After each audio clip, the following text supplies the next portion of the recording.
Tonight's breaking news on clashes between top officials over implementing the president's border policy. Executive order gives a top-down view of the problem. Right now, though, how what appears to be a policy train wreck, as well as a man-made human tragedy, is unfolding through the eyes of the people on the ground on the border. CNN's Martin Savage reports. It's the start of a deadly season. Summer in Arizona's high desert. It's 107 degrees, down from 110. The land is parched and so rugged it can shatter bones. There are many dangers here. Last week, a U.S. Border Patrol agent was shot multiple times. He survived. The gunman, they say, likely a drug trafficker or human smuggler that got away. Agent Dan Hernandez, along with other members of U.S. Customs and Border Protection, watch over a 262-mile stretch of border. On a given day, we patrol an area the size of New Jersey. New Jersey? Yeah, I mean, it's a massive. Tucson is the second busiest sector in the country for drugs and illegal border crossings. Most agents here patrol alone, constantly spied on by human traffickers just over the way. So as we're talking right now, there's 2 scouts up on that ridgetop. The job's never been easy, but the president's immigration flip-flop hasn't helped. Have you implemented the president's executive order? Yes. U.S. Customs and Border Protection took steps immediately to implement the president's executive order. According to Chief Karish, separated family members still in Border Patrol custody are being reunited. He can't speak for those in the hands of other agencies. A family would not be prosecuted unless one of them had a criminal record. Correct. But they would go through a deportation process. Correct. An individual coming across will be prosecuted. Correct. For breaking the law. Yes.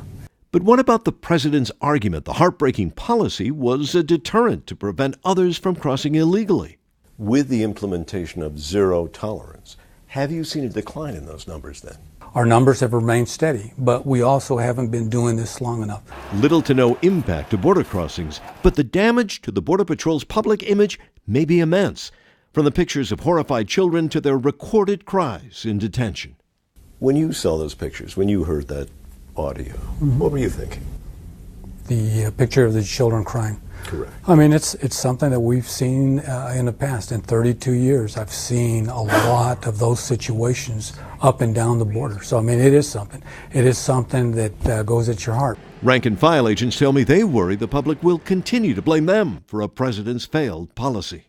There were people who believed that your agents were ripping children out of the hands of their parents. Yeah. Is that true? Did that happen? False narrative. I mean, at the end of the day, it's a process that we have. Meanwhile, Agent Hernandez continues to patrol in the heat and the hills of southern Arizona. He can now keep undocumented families he finds together. But in this deadly landscape, he's more concerned with just keeping them alive. And Martin joins us now. What's your understanding of what happens to families after they've been processed for deportation? Well, this is an ever-evolving process. Let me tell you, first of all, the CBP is saying now they expect all the families that were in their custody to all be reunited by the end of the day today. So here's what happens. Those that are detained, and you can see the Customs and Border Patrol people right behind us here, what they do is they make the initial apprehension. They detain whoever comes across illegally. Take them back to the station, try to determine who they are. In other words, are they who they say they are, and also are they really the parents of the minors that they may be with? That can take some time. But once they do that, and if they establish this is a legitimate family, the next step in the process is to notify ICE. That's Immigration and Customs Enforcement.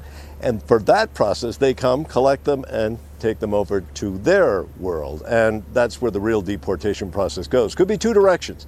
One is the family can ask and request asylum. They begin that process. More than likely, though, it's going to be the deportation process, and eventually they're sent back to the country from where they began. That's how it was explained to me. And you said that they're likely, by the end of the day, those who have been separated to be reunited. Where will they go once they've been reunited? Okay, well, that is the part we still don't know.